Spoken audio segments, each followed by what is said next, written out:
Thanks for your company. Now, police in Kumasi have arrested two suspects who allegedly killed a 6-year-old boy and offered his severed head to a ritualist for 2,500 Ghana cedis. Vikuraba Joe, 21, who hails from Tong, and his accomplice, who's yet to be identified, offered to sell the head of the boy to a malam at Sokobang, a suburb of Kumasi. Police sources say the two picked the deceased who had gone out to watch a video match with his twin sister at Swami at about 7 p.m. on Wednesday. Ohiming Terry has been following the story and joins us via phone with more. Hello, Ohiming. Hello, Benny. Yes, please tell us more about the suspects. These suspects, for now, a little is known about them, except that the ritualist has been given some revelations about how he got into contact with these two gentlemen. And according to him, they spoke to him on Wednesday morning that they were in the northern region. So they will come to him for spiritual assistance. And in 5 minutes, another call came from these gentlemen who claimed that they picked his phone contact on a signboard he has erected detailing his activities on the signboard. He got a call from them that they were in Kumasi, so he was surprised. How come you spoke to me in 5 minutes, you were in Northern Region, now you are in Kumasi? So he gave them directions to his place. They came, but at that point, they couldn't say much about what sort of help they needed from this spiritualist. So he told them to go back and come back when they are prepared, and when they know exactly what they want from him, then he can help them. So they left. And in the afternoon, another call came from them asking him to see if he'll be interested in buying human parts from them. And he said, what kind of human parts do you have? And that is when they revealed to him that they have a human head. Even if he wants hundreds of those heads, they will be able to supply him. So at that time, he feigned interest and said, yes, bring it. And that is when he called in the police to inform them of the various activities of these two gentlemen. But unfortunately, they reneged. They delayed in coming, so they were not forthcoming. So it delayed until Wednesday at 7 p.m. When he had another call from them that they were coming with a head.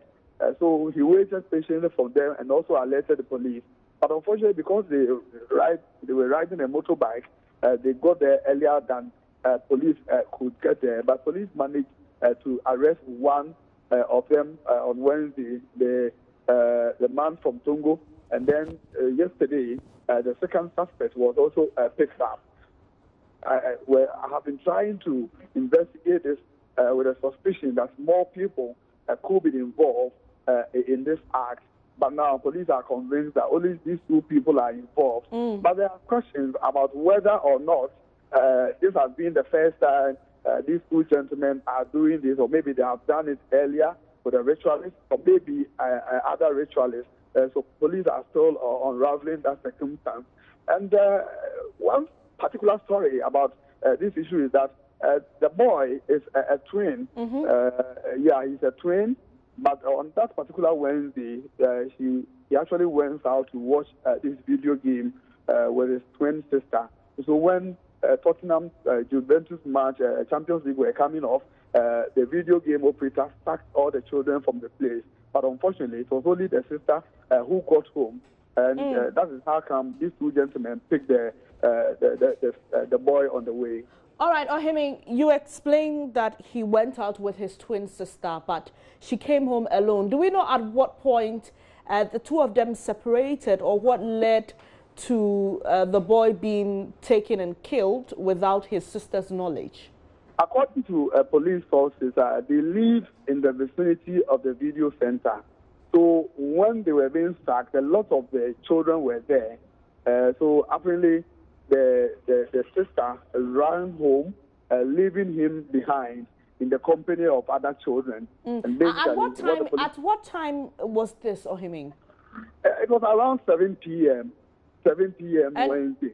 And do we know if an adult accompanied them to that particular center? Not at all. No adult accompanied them. It's common with video games, especially in Kumasi, where a lot of children spend time watching these video games without the company of adults or their parents. And there are even some concerns raised by some district assemblies, and some of it started enacting laws banning children from patronizing these video games at odd hours. So they went there on their own accord without the company of adults or their parents. Have we been able to reach the family? Do we know what they plan to do now? For now, yesterday, for instance, at the police station, they were cooperating with the police investigative team, especially when news came that they have arrested somebody. This is a boy that they didn't see on Wednesday and tried as much as possible to locate him. So they were accompanying police on their errands here and there, trying to unravel the circumstance, especially locating the body of the deceased. So they were some sort of busy. I tried speaking to some of them, but at the point I was banned from the police that I should allow the parents some time to also recuperate from this sad story. So yes, we have not been able to speak to the family, but I can tell from their demeanor and their gestures that they have been going through a lot of pain. Are we expecting the suspects in court today, Ohiming? Yes, according to police sources, today they will do a press conference where these two gentlemen will be paraded in front of the cameras and also invite journalists. And beyond that, they will be put before court today. But that will be at the later part of the day.